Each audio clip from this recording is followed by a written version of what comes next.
오늘 욥기 22장, 23장, 24장 나가도록 하겠습니다.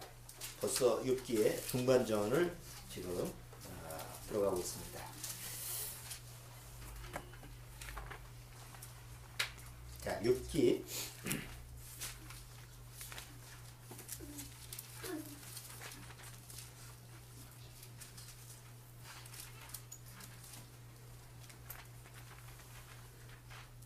22장, 23장, 24장 다시 이제 3차 변론으로 세 번째 변론으로 들어갑니다. 그래서 이제 세 번째 변론을 마치고 나서 욥이 하나님을 만나는 장면이 이제 나타나게 되는데 마지막 세 번째 변론에서는 또 어떤 얘기가 또 나오는지 그런 부분을 우리가 같이 한번 살펴보도록 하죠. 자, 22장, 23장, 24장 미리 읽어오신 줄로 알고 자, 조금만 한번 우리가 읽어볼까요? 22장 1절서부터 11절까지 같이 한번 읽어보죠. 자, 내용을 1절서부터 11절까지 같이 천천히 한번 읽어봅니다. 대만 사람 엘리바스가 대답하여 가로되 사람이 어찌 하나님께 유익하게 하겠느냐? 지혜로운 자도 스스로 유익할 따름이니라. 내가 의로운들 선능자에게 무슨 기쁨이 있겠으며 내 행위가 온전한들 그에게 무슨 이익이 있겠느냐? 하나님이 너를 책망하시며 너를 심판하심이 너의 경외함을 인함이냐? 네 악이 크지 아니하냐? 네 죄악이 극하니라. 까닭없이 형제의 물건을 볼모잡으며 헐벗은 자의 의복을 벗기며 가란 자에게 물을 마시우지 아니하며 줄인 자에게 식물을 주지 아니하였구나. 권세 있는 자가 토지를 얻고 존귀한 자가 거기서 사는구나. 내가 과부를 공수로 돌아가게 하며 고아의 팔을 꺾는구나. 이러므로 울무들이 너를 둘러있고 두려움이 호련히 너를 침범하며 어두움이 너로 보지 못하게 하고 창수가 너를 덮느니라. 네, 여기 12절까지. 22장 그 대만 사람 엘리바스가 욥을 다시 정죄하는 이 내용을 보면 죄를 만드는 그런 모습이죠. 그 엘리바스가 이 내용을 보면 엘리바스가 욥하고 별로 안 친한 사람인가? 뭐 이럴 정도로 이 정죄하는 내용을 보면 전혀 욥을 안다면 이렇게 얘기는 안 할 텐데 이런 생각이 들 정도예요. 우리가 욥기 뒤에를 보면 욥기 1장서부터 욥은 어떤 사람이라고 했어요? 욥은 의롭고 하나님을 경외하고 악에서 떠난 자더라. 그러니까 이 22장에 대만 사람 엘리바스가 얘기한 내용을 보면 아주 그냥 욥을 굉장히 세상에서도 아주 나쁜 악행을 일삼는 이런 사람으로 지금 지적을 하고 있는데 과연 엘리바스가 욥에 대해서 그렇게 모르는 사람일까? 욥에 대해서 그렇게 모르는 사람이 이렇게 먼 지역에서 이렇게 욥한테 와가지고 욥을 위문을 하러 왔다라고 하는 것은 절친이 아니면 또 오지 않잖아요. 아무리 친한 친구라도 절친이 아니면 좋은 그런 일이나 뭐 아니면 좋은 상황이 벌어지면 찾아오지. 어이구 뭐 사업이 망했대다 뭐 어쩌다 그러면 안 옵니다. 괜히 또 자기한테 달라붙을까봐. 이 정도로 망했는데 욥을 위문하러 왔다고 한다면 굉장히 절친이죠. 절친이라고 한다면 욥에 대해서 누구보다도 또 잘 아는 사람 아닙니까? 잘 아는 사람이 여기 22장 그 내용을 보면 전혀 모르는 사람처럼 욥을 정죄하는 걸 보면 왜 엘리바스가 이런 말을 할까? 이런 생각을 우리가 한번 좀 의문점을 가져야 될 것 같아요. 1차 변론, 2차 변론을 통해서 그 욥하고 이 친구들이 계속 얘기를 나누는데 욥이 그 친구들의 말을 수긍을 안 하죠. 계속 이제 서로 비방을 하고 대적을 하는 입장인데 이제 좀 극에 달한 거예요. 그러니까 좀 쉽게 말하면 이성을 좀 잃어버렸어요. 이 악만 바쳐가지고 아이고 저것이 좀 친구들이 이렇게 와가지고 권면을 해주고 좋은 말을 해주면 뭐 싫어도 좀 받아들이면 되지. 뭐 잘났다고 저기 지가 하나님 앞에서 나는 아무 잘못이 없는데 하나님이 자꾸 그런 식으로 얘기하니까 이제는 이제 판단력이 없어진 거예요. 그래서 안 되겠다. 완전히 저건 아주 그냥 무슬놈이구나 해서 아예 악인으로 그냥 그 못을 박는 거죠. 그러다 보니까 근거 있는 어떤 그 증거가 있거나 뭐 확신 있거나 이런 거 없이 쟤는 하나님 앞에서 저 아주 본질적으로 악한 놈이야. 이렇게 딱 그냥 죄인으로 만든 거예요. 그래서 이제 엘리바스의 이 내용을 보면 요즘 기독교에서 그 교회 나오는 사람들이 교회 나가게 되면 다 죄인으로 만들어져야 됩니다. 왜냐면 구원은 죄로서부터 구원이니까 구원받으려면 먼저 뭐가 돼야 돼요? 죄인이 돼야 되죠. 아니 대개 복음적인 교회에서 목사의 설교를 보면 기본적으로 하나님은 정말 살아계신 하나님입니다. 근데 그 하나님 앞에서 여러분들은 죄인입니다. 이걸 가르쳐줘야 돼요. 보통 사형리라고 대학교에서는 사형리라고 하죠. 하나님은 살아계신 분이고 당신은 죄인입니다. 그런데 당신과 하나님 사이에 이 다리가 원래 있어야 되는데 끊어졌습니다. 죄 때문에. 그 다리를 만든 게 예수님입니다. 그리고 이제 그래서 구원받으면 영생을 얻습니다. 이게 사형리예요. 그게 일반 교회에 보면 똑같이 설교를 통해서 적용이 됩니다. 그러니까 복음을 얘기할 때는 항상 죄인을 만들어야 되거든요. 근데 순순히 죄인이 안 되잖아요. 보통 교회 오는 사람들이 자기가 나는 뭐 나름대로 착하고 선하고 뭐 다른 사람보다는 뭐 낫고 이게 나름대로 자기 의의를 가져오니까 구원받게 하기 위해서는 죄를 만들어야 되거든요. 그래서 교회에서 대개 목회자들이 설교를 할 때 좀 일부러 죄인을 만드는 그런 초점을 많이 맞춰요. 설교를. 그러니까 그런 그 모습이 엘리바스가 욥을 지금 정죄해서 하나님 앞에서 죄인을 만든다라고 하는 건데 사실은 하나님 앞에 죄인을 만드는 게 아니라 누구 앞에서 죄인을 만드는 거예요. 지금 엘리바스 사람 앞에서 죄인을 만드는 거예요. 그러니까 대다수 우리나라의 기독교에서 문제가 뭐냐? 하나님 앞에서 죄인이 되게 해야 되는데 목사 앞에서 죄인을 만든단 말이에요. 그래서 죄인이라고 시인하면 당신은 구원이다라고 얘기하는데 그거는 누구 앞에서 시인한 거예요? 사람 앞에서 자기를 죄인이라고 시인한 거지 하나님 앞에서 시인한 건 아니야. 천주교에서 고해성사가 누구 앞에서 자기 죄를 구하는 거예요? 신부 앞에서 그 뭐 저 닫힌 데에서 그 가끔 영화 보시죠? 성당에 가면 그런 걸 하는데 고해성사 할 때 그래요. 가서 들어가서 신부가 안에 있고 난 밖에 있으면 뭐 때문에 오셨습니까? 나 죄를 사함 받으려고 왔습니다. 그럼 당신 죄가 뭡니까? 뭐 여쭤저쩌 해가지고 그러면 안에서 신부가 그럼 당신이 죄를 사했습니다. 그렇죠? 마치 그럼 그게 하나님 앞에서 죄를 지금 구하는 거예요? 사람 앞에서 죄를 구하는 거예요? 사람 앞에서 죄를 구하는 거예요. 어떻게 사람이 죄를 사하는 그 권한을 가지고 있어요. 사람은 죄를 용서할 수 있는 권능이 없잖아요. 그걸 대행하는 거예요. 교회도 마찬가지예요. 그렇게 고해성사 이런 것만 없어서 그렇지 그냥 목회자가 당신이 죄를 시인했으면 그게 하나님 앞에서 회개한 겁니다. 구원받았습니다. 이렇게 이제 구원이라는 걸 인정식 구원을 해준다는 거죠. 그런 모습, 기독교의 그런 종교적인 모습이 욥을 정죄하는 엘리바스의 모습하고 같다라는 거예요. 그런 부분을 우리가 살펴볼 수 있는데, 자, 이런 얘기를 들었을 때 욥은 어떤 마음의 반응을 일으킬까요? 여기 내용대로 까닭 없이 형제의 물건을 볼모잡았고 헐벗은 자의 의복을 베끼고 가란 자에게 물을 마시우지 아니하며 줄인 자에게 식물을 주지 아니하였구나.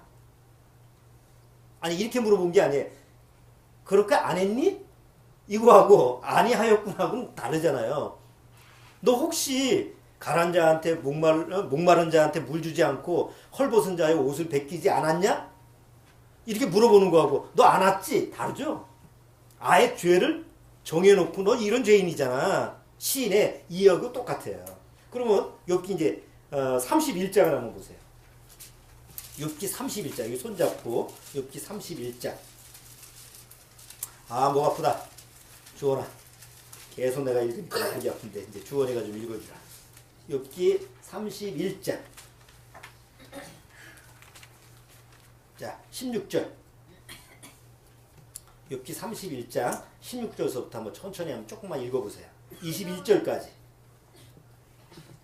내가 언제 가난한 자의 소원을 막았던가 과부의 눈으로 신망케 하였던가 나만 홀로 식물을 먹고 고아에게 먹이지 아니하였던가 일상 내가 젊었을 때부터 고아를 기르기를 그 아비처럼 하였으며 내가 모태에서 나온 후로 과부를 인도하였었노라. 내가 언제 사람이 의복이 없이 죽게 된 것이나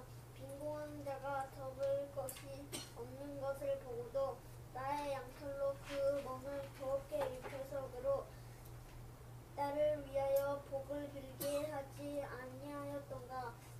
나를 도와주는 자가 성문에 있음을 보고 내가 손을 들어 구하를 쳤던가. 됐어요. 자, 여기 욥은 어떤 사람이에요? 아까 엘리바스가 뭐라고 해? 헐벗은 자의 옷을 너 벗겼지? 라고 하는데 여기 정작 31장에서는 뭐라고 그래요? 그는 헐벗은 자의 누가 만약에 헐벗어서 이제 옷을 안 입었다고 한다면 자기 양털 옷을 벗어줬다. 그러니까 이런 정도의 욥이었다고 한다면 엘리바스가 막 근거 없이 막 죄인으로 몰아갈 때 마음에서 불이 나요, 안 나요?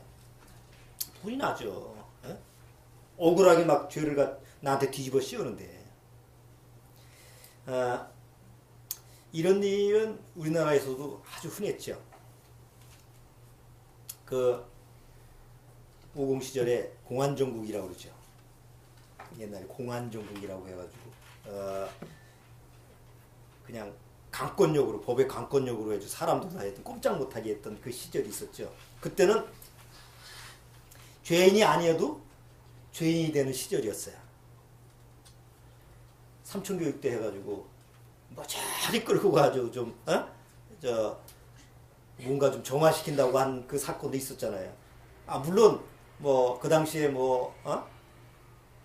그 깡패라든가 뭐 이런 사람들도 데려가서 시켰지만 간혹 보면 지 마음에 안 드는 사람, 저거 손 좀 봐줘야 되겠다. 그러면 명단에 올려가지고 같이 끌고 가고 그랬어요. 그 드라마에도 그런 거 나오잖아.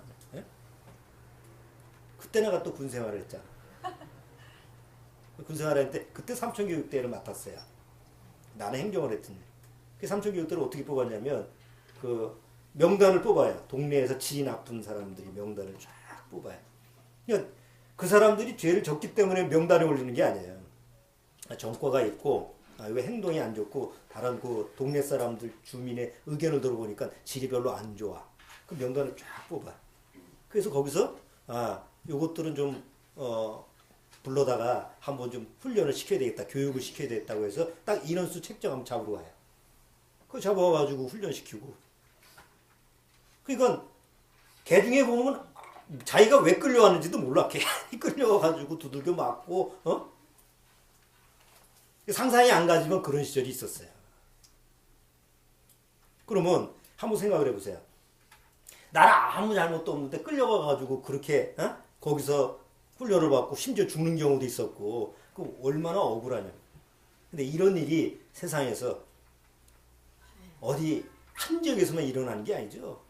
우리 세상 살다 보면 구석구석에 다 죄 속에 있는 세상에서는 그런 문제가 구석구석에 있어요.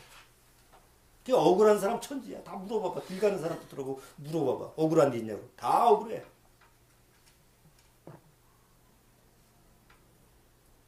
사람이 세상에서 멀쩡한 사람을 죄인 만드는 거 굉장히 쉬워요. 법은 누구 편이에요? 법을 만든 사람, 또 법을 집행하는 사람 편이에요. 저 지난주도 얘기했지만 99%는 다 피해자예요. 아무리 가해자가 되고 싶어도 가해자 되는 사람 별로 없어요. 다 피해자예요. 그래서 피해의식이 많은 거예요. 그렇죠? 대부분의 사람들이. 근래에 영화 하나가 있었어요. 컨빅션이라고 하는 영화가요. 이게 이제 컨빅션이라고 하는 게 의심이라는 뜻도 있고 유죄라는 뜻도 있고 확실이라는 여러 가지 뜻이 있는데 이 컨빅션이라는 그 실화를 바탕으로 하는 영화가 뭐냐면 영화의 내용이 뭐냐면 한 동네에 불량아가 하나 있었어요. 하도 사고 뭉치고 불량아예요. 근데 살인이 이제 저질러졌는데 그 동네에서 범인은 못 찾았는데 동네 사람들이 다 지목을 누구 하냐면 저놈이 아니고는 그럴 사람이 없어 우리 동네에. 그래가지고 계속 이제 신고를 하고 제가 수상합니다. 그래서 이제 결국은 잡혀간 거예요. 살인범으로 지목이 돼서. 그래가지고 이제 경찰에 가서 증거를 하고 뭐 하는데도 증거가 없어. 얘가 살인을 안 했으니까. 근데 나오는 이제 여자 판사인데 여자 판사도 별로 안 좋게 보는 거예요. 그 질이 나쁘니까.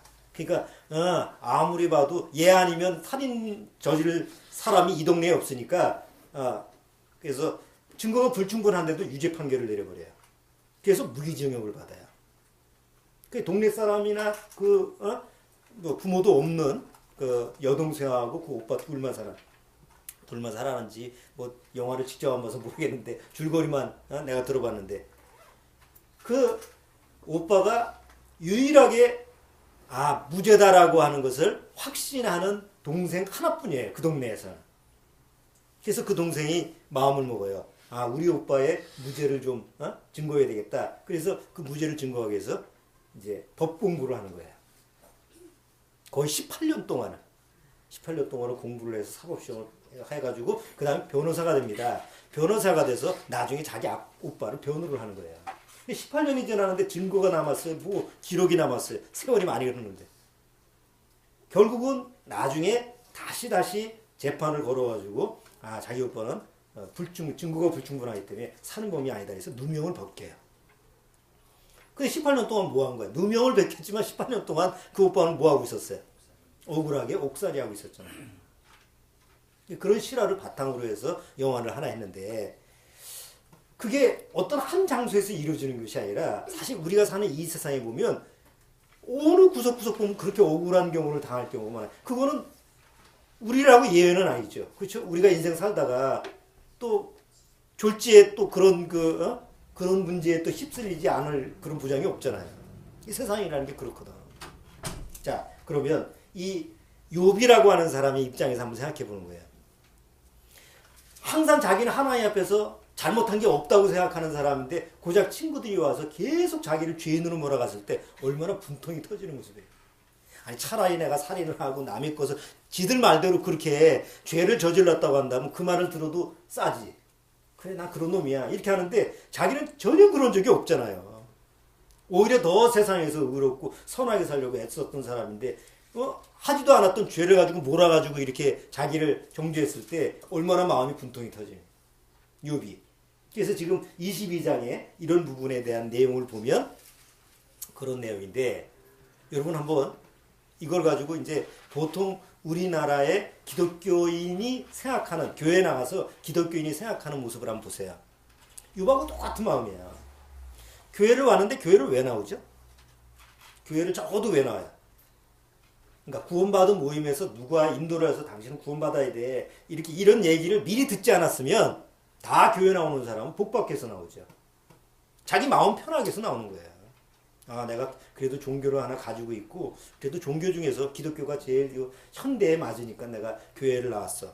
그래서 뭐 설교를 들어보니까 뭐 잘 믿으면 축복받는다고 하니까 그러니까 평범한 아주 편한 마음에서 교회 나온 거예요.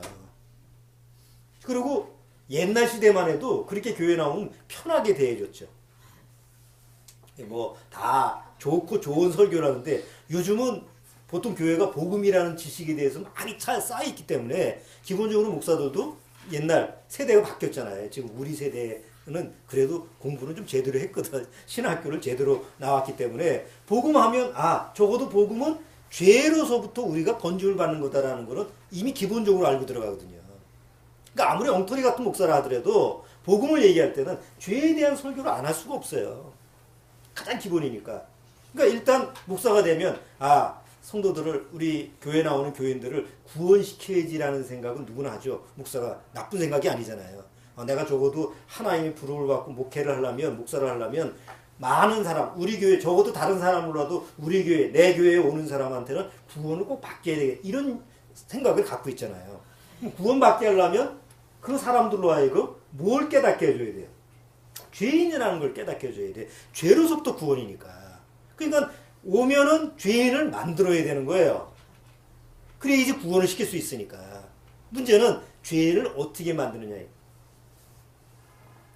평범한 사람들이 교회 와서 그냥 축복받는다니까 그렇게 오려고 그랬는데 가만히 목사 설교를 들어보니까 자꾸 죄인으로 몰아치는 거예요. 당신은 하나님께서 죄인입니다. 이렇게 하니까 대개 교회에 와서 처음 듣는 사람은 어떻게 생각해요? 자기는 절대 그렇게 나쁘게 생각을 안 했잖아요. 난 그렇게 나쁜 사람이라고 생각을 안 하는데 교회 와서 목사의 설교를 들어보니까 자꾸 어떤 사람이 되는 거예요? 나쁜 사람이 되는 거예요. 기분이 안 좋아. 아니 왜 교회 오니까 자꾸 나쁜 사람으로 보나? 내가 무슨 잘못을 했다고? 옆집에서 물어봐. 나 같은 사람 있는가 봐. 뭐 이렇게 해서 이제 자기 나름대로 이제 자기가 그래도 괜찮은 사람이라고 생각했는데 교회 나오니까 자꾸 나쁜 사람으로 몰아가니까 어떻게 해야 되나? 그럼 나쁜 사람이 되어야 되나? 구원받으려면. 그러니까 교회에 붙어 있으려면 나쁜 사람이 돼야 되고 싫으면 나가면 되는 거죠. 그러면 대다수 교회에 남아있는 사람들은 목사의 그런 설교를 듣고 자꾸 어떤 식으로 되냐면 이제 죄인이 되자. 그래야지 구원받는 데니까. 그래서 이제 죄인 되기로 작심을 하는 거예요. 문제는 죄인이 되게 하기 위해서 기본적으로 필요한 게 십계명이거든요. 아니 그래서 저 세상에 범죄인이 딱 잡혀왔어. 그럼 판사가 자기 생각으로 그 사람을 판단하는 판결을 내리지 않죠. 뭐에 근거해서 판결을 내? 법을 가지고 판결을 내리잖아요. 너는 형법, 뭐 너는 상법, 너는 뭐해, 뭐 민법 이런 것처럼 교회 와서 목사가 그 사람을 죄인으로 만들려면 뭐에 근거해서 죄를 지적해야 돼요? 율법이에요. 율법 중에 십계명이에요. 그래서 십계명 설교를 많이 하는 거야. 십계명 지키라. 근데 지킬 수 있는 사람이 있어요, 없어요? 없는 거예요. 그러니까 목사는 계속 지켜야 십계명을 지킵시오. 간음하지 마십시오. 도둑질하지 마십시오. 계속 하는데 실제로 우리는 지킬 수가 없으니까 막상 세상에서 살다 보니까 자꾸 그걸 어겨야 안 어겨요? 어기는 거예요. 그래서 교회를 1년 다니고 2년 다니고 3년 다니고 점점 다니면 다닐수록 교회를 다니면 다닐수록 가벼워지는 게 아니고 점점 무거워지는 거예요. 그걸 호소하는 사람이 참 많아. 인터넷에 보면 교회를 오래 다녔는데 점점 가볍지 않고 무겁습니다. 이거 왜 그래야 됩니까? 솔직한 마음이거든요. 왜냐하면 계속 복음 설교를 들으니까 구원을 받고 싶어서 교회를 나가는데 자꾸 설교를 들어보니까 죄인이라고 자꾸 그러니까 한두 번 들었을 때는 부정을 하고 뭔가 방어를 했는데 교회를 1년 2년 다니까 자꾸 들으니까 그 다음에 이제 세뇌가 되는 거잖아요. 죄인인가 보다. 그러니까 진짜 죄인인 것 같아. 그리고 목사가 계속 십계명에 대한 율법에 대한 설교 이렇게 하면 막상 생활 가서는 내가 지킬 수가 없으니까 죄인은 진짜 맞는가 보다. 그러니까 교회만 오면 그냥 주눅이 들고 죄인인 것 같고 짐이 점점 무겁고 뭐 풀어지진 않고 그게 점점 어두워지는 거예요. 자, 이랬을 때 과연 그게 하나님 앞에서 죄인으로 신한 거냐 이거죠. 여러분 구원받은 교회도 마찬가지예요. 구원받은 교회에서 구원이 이루어지는 공식이 있어요. 옛날에 우리가 적용했던 공식이. 먼저 죄인을 만드는 거예요. 그럼 성경을 통해서 당신이 이래서 죄인입니다. 저래서 죄인입니다. 그럼 들어보면 죄인인 거 맞잖아요. 그래서 당신 죄인인 거 맞죠? 맞습니다. 그럼 그 다음 공식은 뭐예요? 그 사람이 죄를 시인하면. 그래서 예수님이 오셨습니다. 그래서 당신의 죄를 예수님이 다 담당하셨습니까? 담당하셨습니다. 그걸 믿으면 구원입니다. 그럼 나 믿어요. 그럼 구원이 된 거예요. 그러니까 그게 물론 성경에서 얘기하는 원리지만 그게 그냥 지식적으로 그걸 단계별로 이렇게 넘어가서 구원이 된다고 한다면 그게 얼마나 좋겠어요. 근데 그게 아니거든. 구원이라는 건. 내가 어느 날 하나님 앞에서 정말 이게 죄구나라는 것을 교리적으로 받아들이는 게 아니라 정말 하나님 앞에서 이게 이런 죄인이었구나라는 것을 깨닫고 나서 그리고 나서 예수 그리스도로 말미암아 그 죄사함을 받았다라는 것이 내 안에 적용이 되는 걸 얘기하는 거지. 그냥 지식적으로 들어서 공부하듯이 뭐 1학년, 2학년, 3학년 이렇게 마치듯이 과정을 끝내면 그것이 나한테 오는 결과가 아니라는 거죠. 근데 엘리바스는 지금 다른 친구도 그렇지만 계속 욥한테 어떤 방식을 요구하는 거예요. 교과서 같은 방식이에요. 너 죄인이지 죄를 시인해. 그러면 하나님이 축복해 준다고 계속 원리를 계속 얘기하는데 욥은 그게 아니잖아요. 자기 죄인이라고 생각을 안 한 사람한테 자꾸 죄인이라고 몰아치니까 마음속에서 거부감 만드는 거죠. 이런 욥의 마음 상태가 요즘 대다수 구원받지 못한 기독교인들의 마음 상태라는 거예요. 그러니까 교회를 나가도 자유롭지가 못하는 거예요. 교회를 나가도 점점 무거워지는 거예요.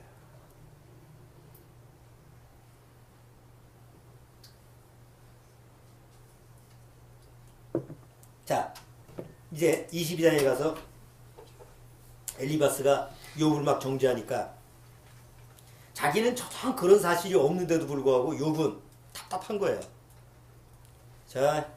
아유, 뭐 저 자식하고 얘기해봐야 입만 아프고 뭐 말상대가 안 되는구나. 그래서 이제 23장에 보면 욥이 얘기를 하는데 욥은 또 다시 하나님 앞에 얘기를 하는 거야. 내 해답, 내가 풀어야 될 해답은 하나님이 해주지. 저것들하고는 이제 상조할 수가 없어. 말을 안 되는구나. 그래서 이제 또 하나님 앞에 이제 토론을 하는데 23장에 보면 자, 이 23장 1절서부터 9절까지 또 읽어주세요. 조원이가.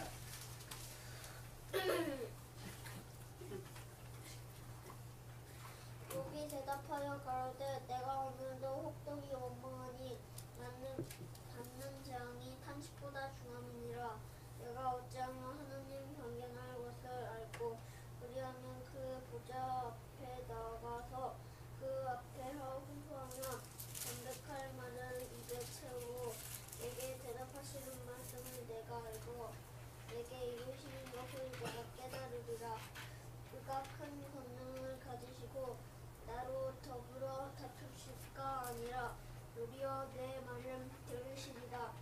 어디서는 정직자가 그와 변론할 수 있은즉 내가 심판자에게서 영영이 벗어나느니라.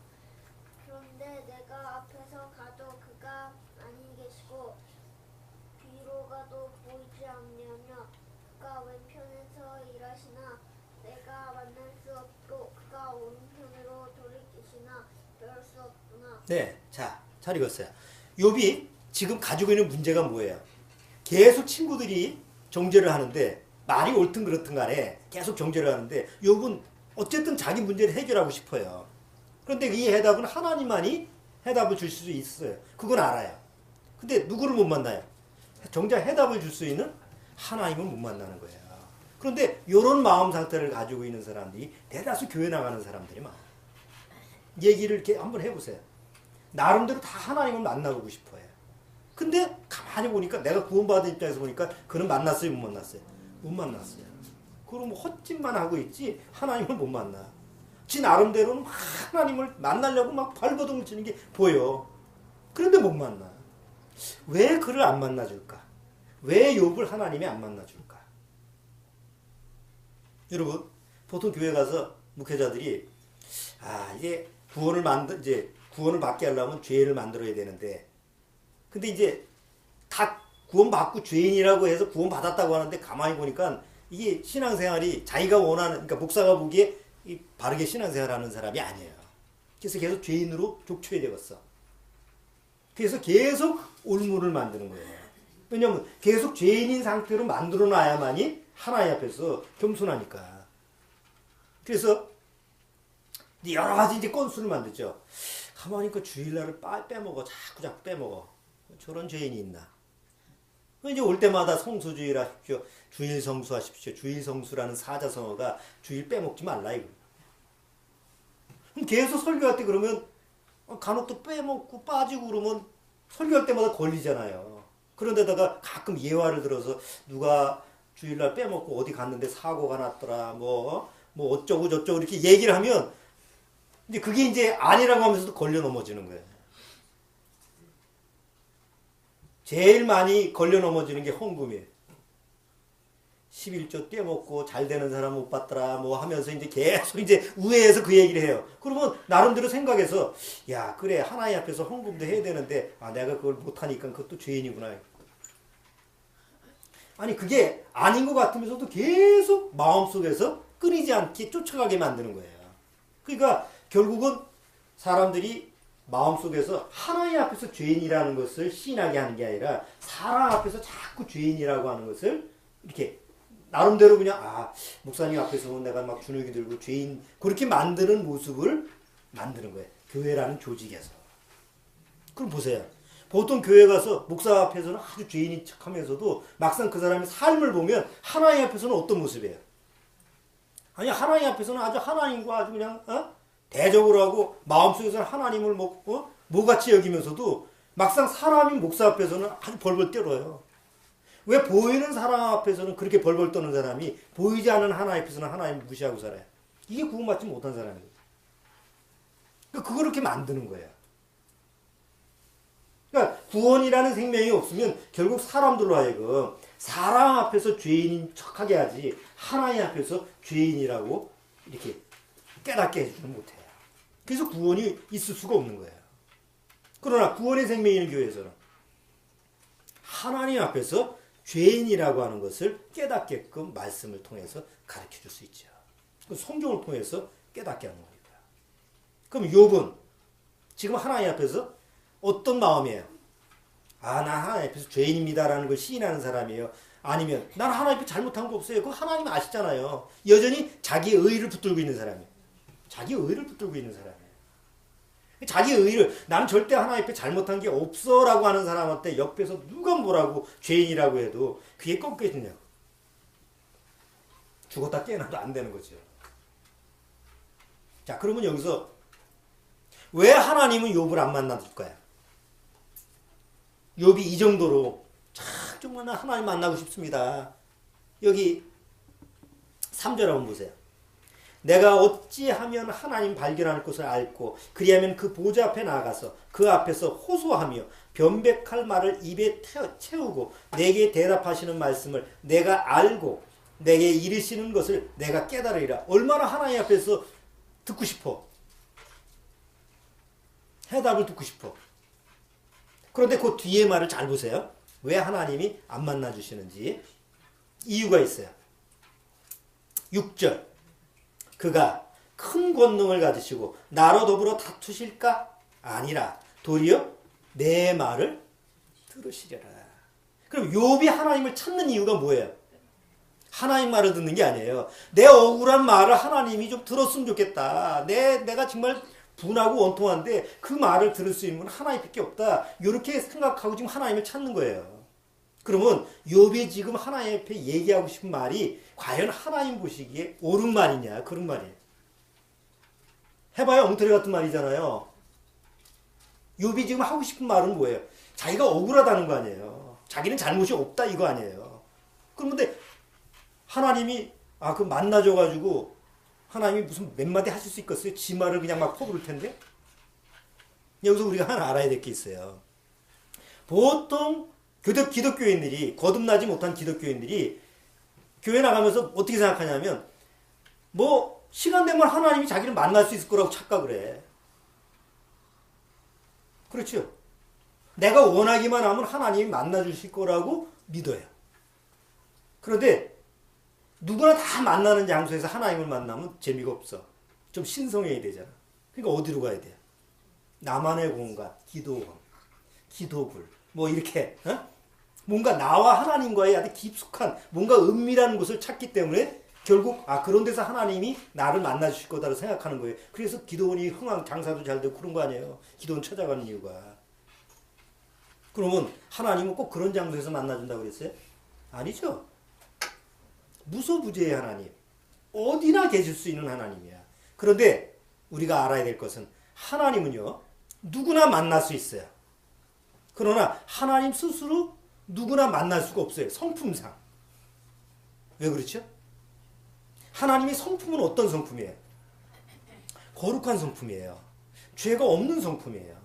그러니까 아무리 하나님이 누구를 만나고 싶어 내가 꼭 만나고 싶어도 그 사람이 죄가 있거나 그 사람이 여전히 더럽고 여전히 하나님의 성품과 다른 정말 거룩하지 않은 성품이라고 한다면 하나님이 만나고 싶어도 만날 수가 있어요? 없어요?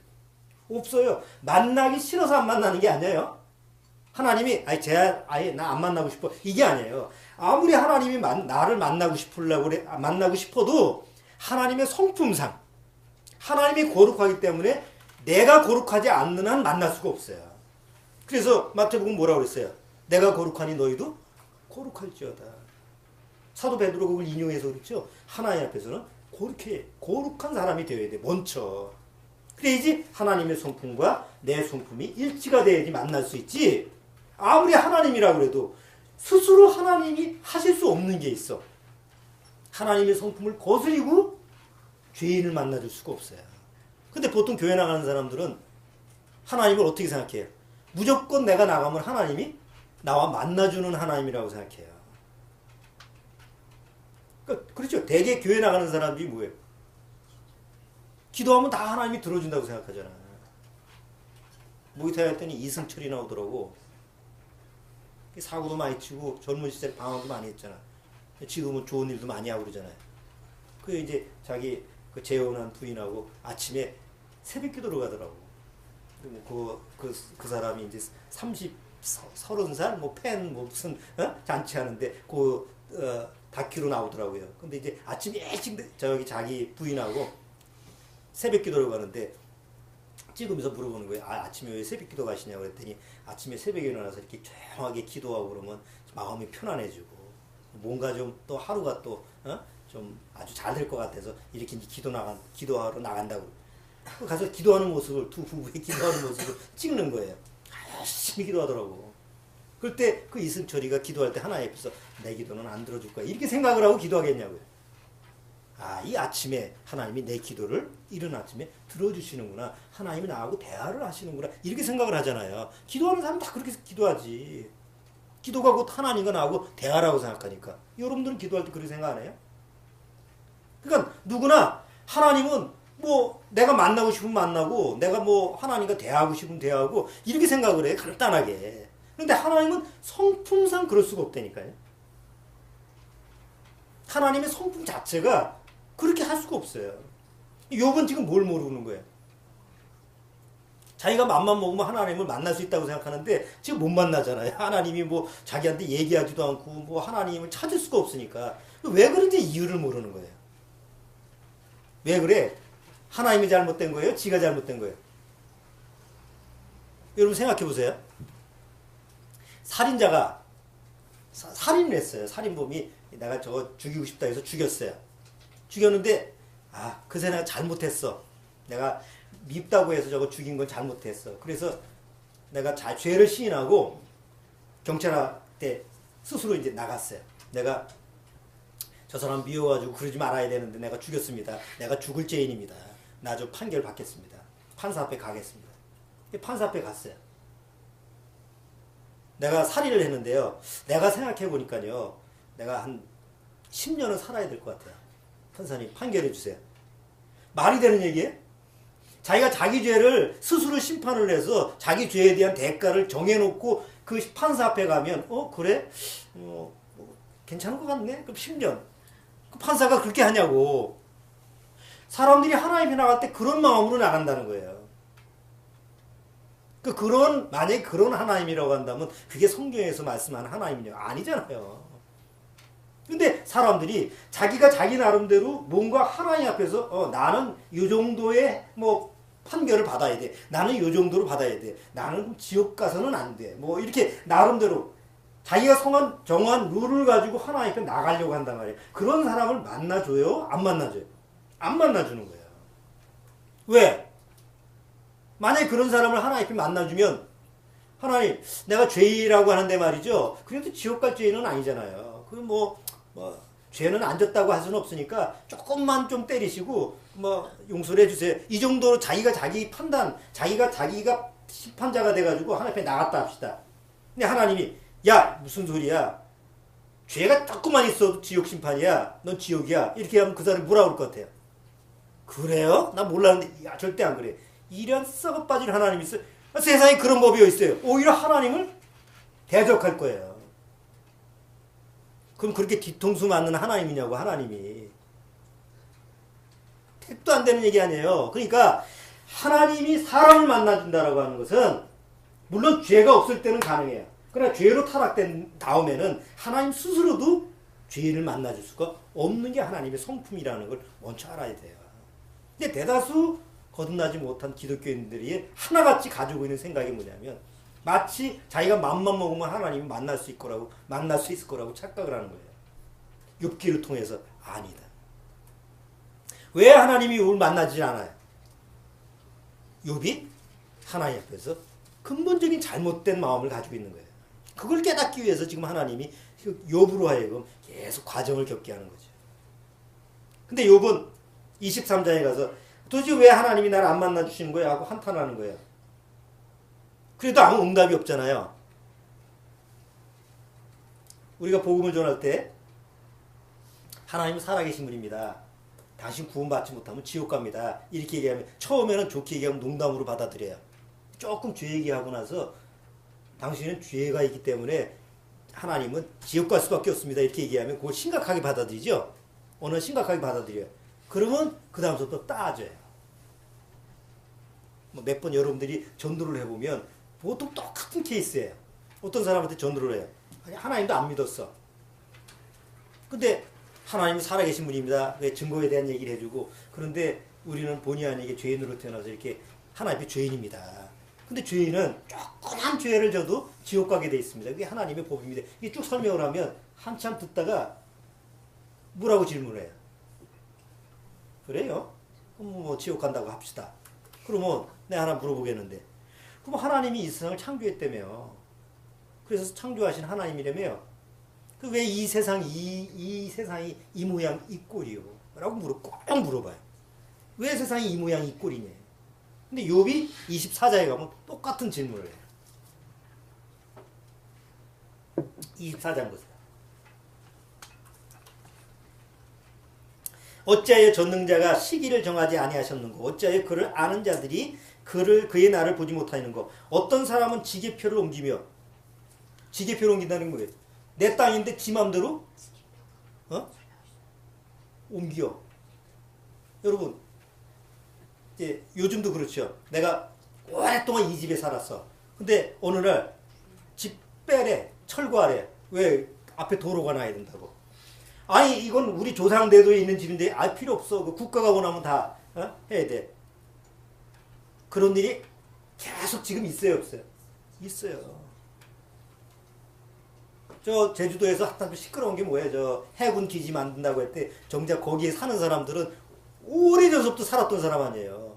근데 이 국가를 해서 다 이사 가라고 그랬을 때 정작 거기 있는 사람들은 억울해요, 안 억울해요? 거기 집 없는 사람은 억울할 것도 없어. 뭐 그러면 되지. 뭐 보상만 많이 받으면 되잖아. 이렇게 생각을 하지만 정작 내가 거기 살았다고 한다면 그건 돈 문제가 아니잖아. 내가 사는 터전이 없어지는 건데. 저 지금 어디죠? 저 단양 팔경에 그 물에 지금 들어가 있는 동네들 옛날에 다 조상 대대로 살았는데 어느 날 여기 댐이 건설되니까 다 나가시고 그러면 그게 보통 일이 아니잖아요. 그리고 결국은 나중에 어떻게 돼? 가야지. 다 밀려서 떠나가지. 여기 지게표를 마음대로 옮겨. 강한 자가, 권력 있는 자가 옮기면 꼼짝 못해. 그런 얘기에 어떤 사람은 지게표를 옮기며 양떼를 빼앗아 기르며 고아의 나귀를 몰아가며 과부의 소를 다 있는 사람 걸 뺏는 게 아니야. 그거 하나밖에 없는 걸 뺏어. 응? 과부의 소를 볼모 잡으며 빈궁한 자를 길에서 몰아내나니 세상에서 가난한 자가 다 스스로 숨는 거예요. 여러분, 이 세상이 불의와 불법이 판치는 세상 아니에요? 정의가 어디 있어 세상에. 정의를 부르짖지 정의가 없어요. 늘 사람들이 막 부르짖는 부익부 빈익죠. 빈익빈 아니에요.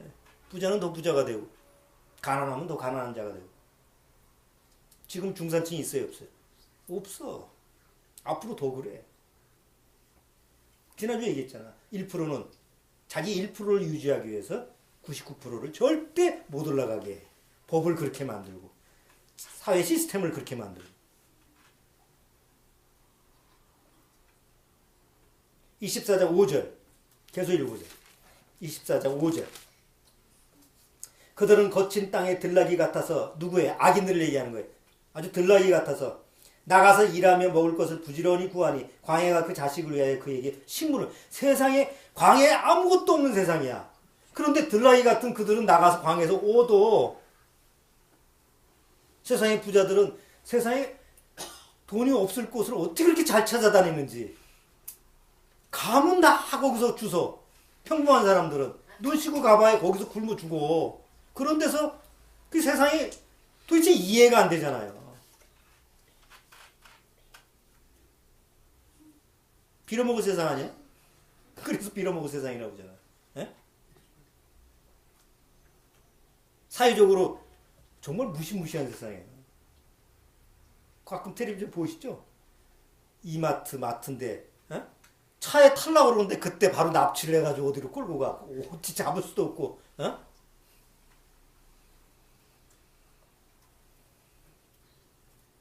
누가 어디 가서 택시를 탔는데 택시 기사가 강도야. 카드네. 비밀번호.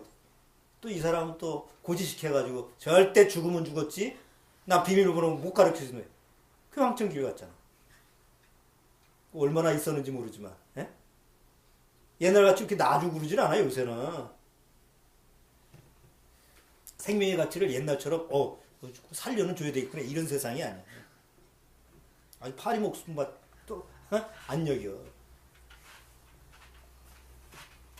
그 길 가다가 쳐다봤다고 죽이고.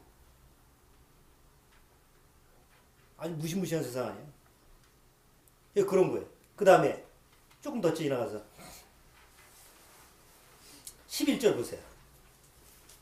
아니 9절 어떤 사람은 고아를 어미 품에서 빼앗으며 가난한 자의 옷을 볼모잡으며 그들이 옷이 없어 벌거벗고 다니며 줄이면서 곡식단을 매며 그 사람의 담 안에서 기름을 짜며 목말라 하면서 술틀을 밟는 일.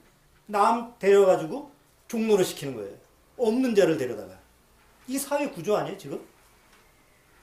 그러니까 뭐 데모한다고 하고 데모도 소용이 없어. 한쪽에서는 홍수가 나서 또 죽는다고 그러고 한쪽에 또 기근이 나서 죽는다고 그러고 또 어디는 또 뭐 화산이 또 폭발해서 날리고 또 어디서는 테러로 또 죽고. 흥할 놈의 세상에 망할 놈의 세상에. 망할 놈의 세상 아니야.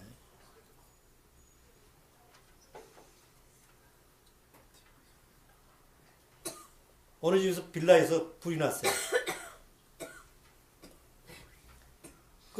막 까만 안기가 막 피어오르는데 안에서 30대 된 젊은 그 아들이 개 한 마리를 안고 뛰쳐나왔어요. 그 소리 지르는 거예요. 엄마 빨리 나와주세요. 조금 있다가 엄마가 60세 넘은 엄마가 또 개 한 마리 끌고 품에 안고 뛰쳐나왔어요.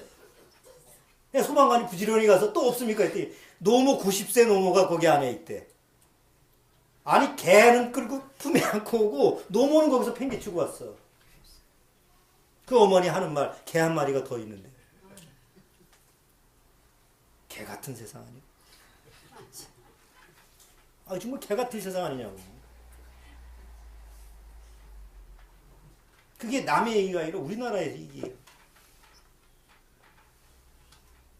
개 안고 다니는 사람 보면 참, 그 휴지 가지고 똥 닦아, 나 정말 살기 싫어. 그런 거 보면 세상 살기 싫어. 아이, 나 참나. 세상에. 나도 개는 좋아하지만 방법이 달라서 그렇지.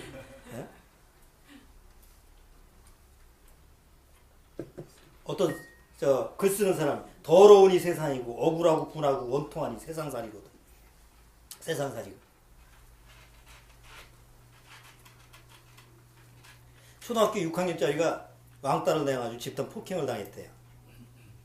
그래 애가 막 다른 애들한테 얻어맞고 이렇게 넘어졌는데 어떻게 일어서려고 가까스로 일어서려고 지 때리던 그 애 허리춤을 잡고 일어선 거야. 그 나중에 피해자 아니야. 얻어맞고 그랬으니까. 그 경찰에 갔더니 얘 얻어맞은 얘가 가해자로 바뀌었어. 그 가해자 부모가 좀 힘이 있는 부모인가 보지. 경찰에 가가지고 성폭행, 성추행, 예? 허리춤을 잡아가지고 성추행. 그거를 못해 법에서. 그런 식으로 흘러가는 거예요. 그게 세상이요. 참 재수가 나쁘겠구나 그 사람이. 그 사람만 또 그런 일을 당하는 게 아니라 나도 예외가 아닐 수 있다는 거지. 이 세상이라는 게.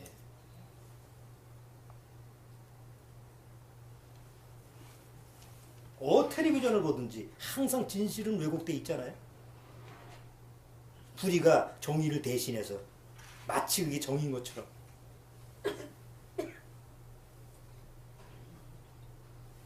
세상에서 뭐가 구원이에요? 세상에서 돈이 구원이에요. 정치, 경제, 사회, 문화, 종교까지도 한번 보세요. 난 요새 조계사 사건 보면 정말 그냥 뭐 같은 세상이래. 뭐 같은 세상이야. 에? 이 세상에 길 요새 도로 점거 뭐 이런 거 뭐 잘못하면 그 법칙금 얼마예요? 뭐 도로교통법 위반 뭐 아니면 뭐 길거리 뭐 이런 거 가지고 소란스럽게 했을 때 뭐 벌금 해봐야 몇만 원이잖아요. 그놈 하나 잡으려고 얼마? 아무렇지도 않아. 우리나라의 경찰은 뭐 허수아비요. 세상에 그런 법이 어디 있어요? 세상에 그런 나라가 어디 있어?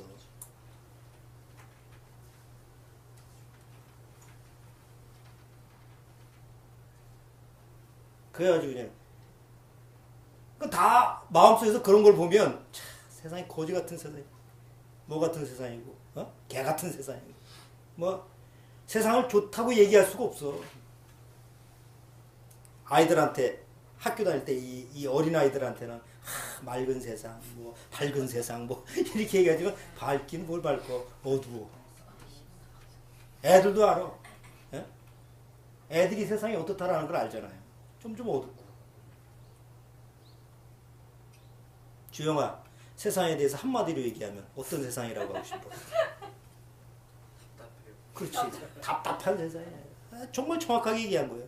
앞을 봐도 비전이 없고, 뒤를 봐도 비전이 없고. 세상은 답답한 세상이야. 취업난에 시달리는 사랑이는 이 세상이 어떤 세상이에요? 어떤 세상이에요? 파괴해버리고 싶은 세상이지? 예? 세상을 그냥 없애버리고 싶어. 예? 문제는 이 세상을 누가 그렇게 평가를 하죠? 중요한 거는 이 세상에 속한 사람이 평가를 한다는 거야. 야, 이런 거지 같은 세상, 그 사람이 거지야. 개 같은 세상, 그 사람은 개야. 이 빌어먹을 세상, 빌어먹을 그 사람이야. 왜냐하면 세상에 속해 있기 때문에 그렇게 보는 거예요. 근데 자기가 개고 지뢰 같은 세상이 지랄이고 그렇게 생각을 안 해 절대. 자기는 마치 거기서 벗어나서 세상을 그렇게 판단하는 걸로 착각을 하잖아요. 욥이 그런 시각을 가지고 있다는 거예요. 그러니까 구원받은 사람은 그런 시각이 아니잖아요. 그런 시각이었는데 바뀌었잖아요. 근데 욥은 여전히 세상 안에 지금 남아있어요. 근데 세상을 보는 시각도 똑같아.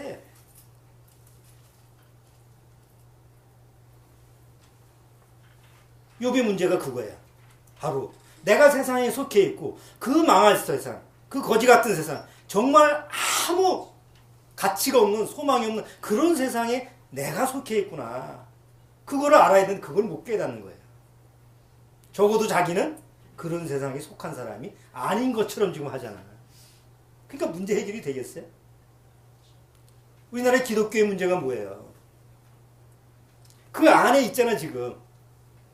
기독교라는 종교가 세상에 지금 있잖아. 근데 마치 자기는 그 세상에 속하지 않은 것처럼 초월하고.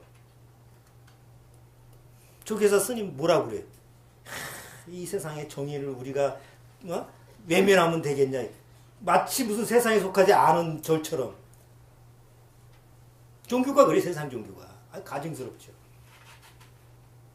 거기다 댓글 보니까 돈만 처먹는 땡놈 뭐 하면서 온갖 욕을 다 해놨더라고.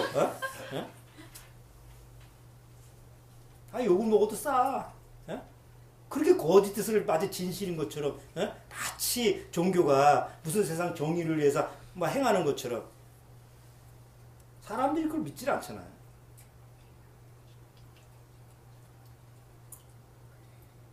우리가 욥기 22장, 23장, 24장을 보면서 결국 세상에서 거듭나지 못한 세상 안에서 이루어지는 게 벗어나지를 못하는 거예요. 그 안에서 막 좋은 말은 다 썼어. 22, 23, 24장에 보면 거기 보면 뭐 틀린 말 하나도 없잖아요. 그런데 어디 안에 있는 말이에요? 세상 안에 있는 말이에요. 그건 해답이 없어요. 하나님은 바로 그 세상에 속한 네가 거기서 나와야 돼. 그거 하나를 지금 얘기하고 있는 거지.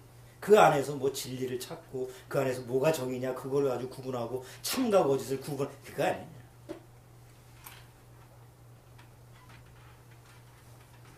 자, 욥기 24장 이제 마무리하겠습니다.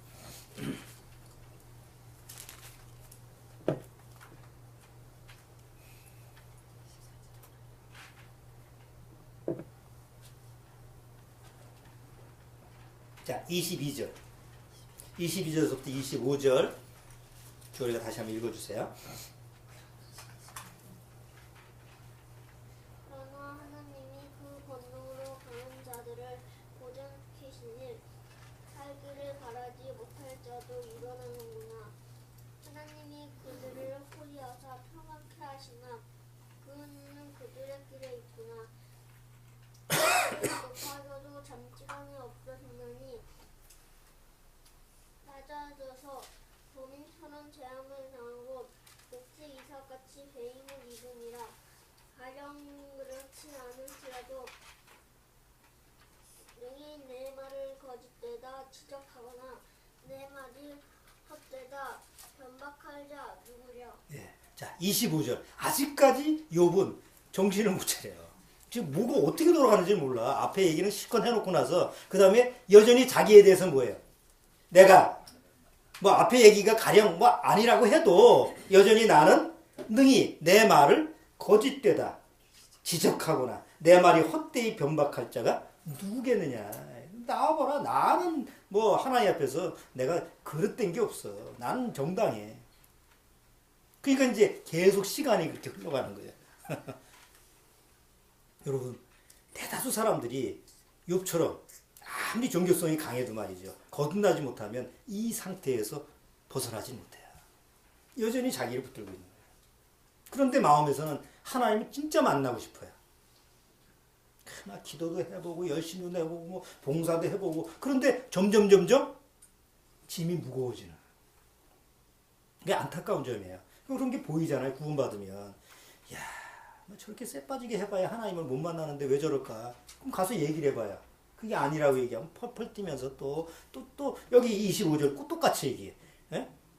그럼 내가 잘못됐다고 하는 걸 그 지적하거나 내 말이 헛되다 변박할 자가 누구 있어? 예? 나는 하나님 앞에 지금 제대로 가고 있어. 그 말하지 마. 참 안타까운 일. 그래서 그러는 거예요. 마음속에서 구원은 하나님만이 하시는구나. 야, 도저히 인위적으로는 안 되겠구나. 정말 안타까워서 그 사람을 구원으로 인도하려고 그래도 사단한테 딱 붙잡혀가지고 거기서 종노릇하는 그 사람을 내가 어떻게 할 수가 없는 그런 무능력을 얼마나 우리가 발견할 때가 많아요. 그래서 그래 정말 하나님의 능력 말고는 안 되는구나. 절대 바뀌어질 수가 없는 거예요. 오늘 욥기 22장, 23장, 24장을 통해서 결국은 세상을 욕하는 사람들의 그 마음 바탕에는 여전히 자기가 마치 세상에서는 안 속해 있는 것처럼 착각하고 있는 그 근본적인 문제가 있다는 걸 욥을 통해서 우리가 발견할 수가 있습니다. 이제 다음 빌닷 가면 짧은 얘기지만 또 여전히 하나님 앞에서 문제가 되는 그런 마음을 가지고 있는 것을 또 우리가 찾아볼 수가 있습니다. 다음 주에 25장, 26장, 27장 그 내용을 보면서 28장까지 쭉 보면서 또 욥에 대한 문제점을 같이 한번 살펴보도록 하겠습니다. 기도하겠습니다. 주님 감사합니다. 욥기를 통해서 새록새록 정말 하나님 앞에서 우리의 내면, 우리가 하나님 앞에서 가지고 있는 그런 근본적인 마음의 문제점을 또 거울처럼 보게 됩니다. 내가 세상에 속하지 아니했을 때 바로 세상은 하나님 앞에서 세상이 과연 어떤 것이냐라는 것을 제대로 판단할 수 있는 줄 압니다. 참으로 구원받고 나서 세상에 속한 자가 아닌 그런 믿음의 자세로 우리가 이 세상을 바라볼 수 있도록 주님께서 늘 말씀으로 인도하여 주옵소서. 예수님의 이름으로 기도하옵나이다. 아멘.